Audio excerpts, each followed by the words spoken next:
सर्वांना नमस्कार. माझे नाव प्रियंका यशवंत तोटरे. मी जिल्हा परिषद प्राथमिक शाळा केरूर इयत्ता 6वीतील विद्यार्थिनी आहे. चला शिकूया प्रयोगातून विज्ञान या उपक्रमांतर्गत मी व माझ्या मैत्रिणी प्राण्यांचे वर्गीकरण कसे करतात याची माहिती सांगणार आहोत. सर्वप्रथम प्राण्यांच्या अन्न खाण्याच्या पद्धतीनुसार 3 प्रकार पडतात. एक आहे शाकाहारी. शाकाहारी म्हणजे जे प्राणी अन्नासाठी वनस्पतीवर अवलंबून असतात त्यांना शाकाहारी असे म्हणतात. उदाहरणार्थ ससा, हरिण. यानंतरचा आहे मांसाहारी. मांसाहारी म्हणजे जे प्राणी अन्न म्हणून इतर प्राण्यांचा मांस खातो त्यांना मांसाहारी असे म्हणतात. उदाहरणार्थ वाघ, सिंह. यानंतरचा आहे मिश्रहरी. मिश्रहरी म्हणजे जे प्राणी वनस्पती व त्याचबरोबर इतर प्राण्यांचे मांस खातात त्यांना मिश्रहरी असे म्हणतात. उदाहरणार्थ मानव, कावळा. यानंतरचे आहे प्राण्यांचे राहण्याच्या ठिकाणावरून 4 प्रकार पडतात. पहिला आहे जलचर, भूचर, उभयचर, खेचर. पहिला आहे जलचर.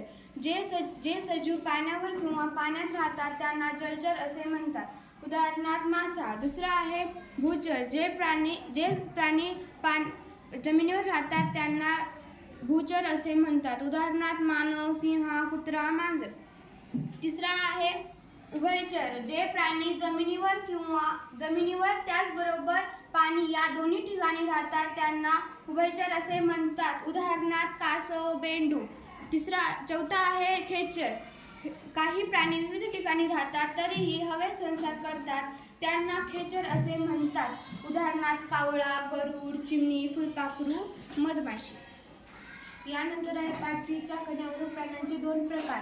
पहिला आहे पृष्ठवंशी. पृष्ठवंशी म्हणजे ज्या प्राण्यांना पाठीचा कणा असतो त्यांना पृष्ठवंशी प्राणी. पाठीच्या कण्यानुसार प्राण्यांचे 2 प्रकार. पृष्ठवंशी. पृष्ठवंशी म्हणजे ज्या प्राण्यांना पाठीचा कणा असतो त्यांना पृष्ठवंशी प्राणी असे म्हणतात. उदाहरणार्थ वाघ व मानव. यानंतरचा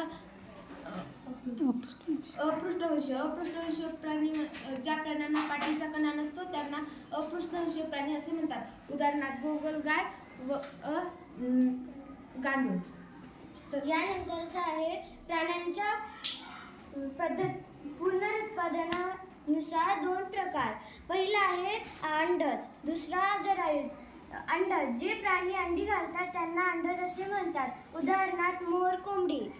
जरायुज. जे प्राणी स्वतःसारख्या पिल्लांना जन्म घालतात व दूध पाजवतात त्यांना जरायुज असे म्हणतात. उदाहरणार्थ गाय, हत्ती. यानंतर आहे प्राण्यांच्या उपयोगानुसार प्रकार. अपायकारक, उपायुक्त. अपायकारक. जे सजीव माणसासाठी उपयुक्त नसतात त्यांना अपायकारक सजीव असे म्हणतात. उदाहरणार्थ उंदीर, विंचू, गाजर, गवत, शेवाळ इत्यादी.